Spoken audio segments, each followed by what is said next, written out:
জুলাই সনদ আমরা না পাই, আমরা আবার আন্দোলন ডাক দেব, আবার জড়ো হব, যতক্ষণ পর্যন্ত ফ্যাসিবাদ এবং আমাদের প্রত্যাশা বাংলাদেশ গড়ে তুলতে না পারে। এখন আমরা দেখতে পাচ্ছি সমাজে প্রত্যেকটা জায়গায় হত্যা হচ্ছে, ধর্ষণ হচ্ছে, মা বোনদের ইজ্জত লুণ্ঠিত হচ্ছে। আওয়ামী লীগ চলে যাওয়ার পরেও আমরা এটাকে প্রতিহত করতে পারছি না। আমরা যেরকম বাংলাদেশ প্রত্যাশা করেছি সেরকম বাংলাদেশ পাইনি।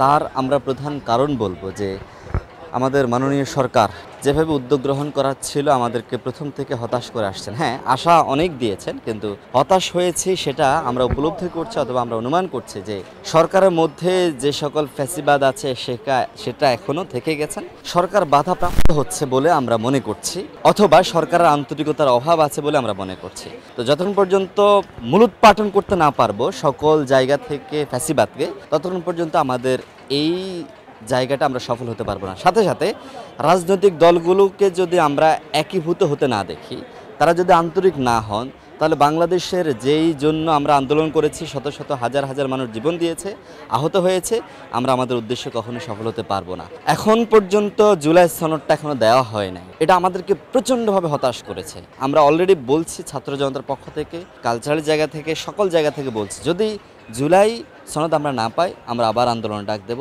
আবার জড়ো হব, যতক্ষণ পর্যন্ত ফ্যাসিবাদ এবং আমাদের প্রত্যাশা বাংলাদেশ গড়ে তুলতে না পারে। আওয়ামী লীগের যারা দোসর আছে তারা এখনো থেকে গেছেন। আমরা সর্বাত্মকভাবে সব জায়গা থেকে ছাত্র জনতা প্রস্তুত আছে। যখনই কোনো জায়গা থেকে একটু ঢু মারে তারা, আমরা আবার একত্রিত হয়ে যাই, আমরা সকল বিভেদ ভুলে যাই এবং রাজনৈতিক দলগুলো সহকারে ছাত্ররা তো যেহেতু ছোটো ছোটো বিভক্ত হয়ে গিয়েছে, সবাই আবার একত্রিত হয়ে যায়। তো ফ্যাসিবাদের কথায় সকল মানুষ এক, এটাকে আমাদেরকে বুঝতে হবে, আমরা সেটাই মনে করি। তো এই আন্দোলনটা কোনো ব্যক্তিকেন্দ্রিক ছিল না বা একক কোনো আন্দোলন ছিল না, এটা সর্বস্তরের আন্দোলন, সবাই এখানে যুক্ত ছিল এবং আমাদের ইচ্ছা ছিল বা আমাদের চাওয়া ছিল যে বাংলাদেশকে আমরা স্বৈরাচার বিরোধী একটি দেশ হিসেবে আমরা এখানে উপস্থাপন করব এবং সমাজে এবং দেশে যেন শান্তি বজায় থাকে। তো আমাদের সেই চিন্তা থেকে একটা বছর পার হয়ে গেল, আমরা আসলে সেইভাবে কোনো অগ্রগতি দেখতে পাচ্ছি না। কারণ এখন আমরা দেখতে পাচ্ছি সমাজে প্রত্যেকটা জায়গায় হত্যা হচ্ছে, ধর্ষণ হচ্ছে, মা বোনদের ইজ্জত লুণ্ঠিত হচ্ছে, চাঁদাবাজি হচ্ছে, এটা প্রচুর পরিমাণে হচ্ছে। কিন্তু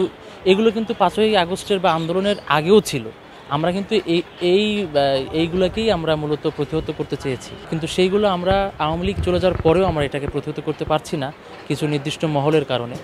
তো এই জন্য দুঃখ প্রকাশ করছে যে আসলে আমরা যেটা চেয়েছিলাম সেটা এক বছর পরেও আমরা পাচ্ছি না। জুলাই সনদটা আমি মনে করি খুবই দ্রুতই দেওয়া দরকার এবং এত দেরি হওয়ার কোনো দরকার ছিল না, অনেক আগেই তারা দিতে পারতেন।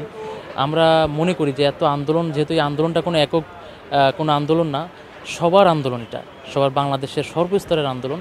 তো সেক্ষেত্রে আমি মনে করি যে 5ই আগস্টের পরে যেন না হয়, এর আগেই যেন জুলাই সনদটা দেওয়া হয়। এটা আমাদের জুলাই আন্দোলন যারা করেছেন সারা বাংলাদেশের সকলের প্রাণের দাবি।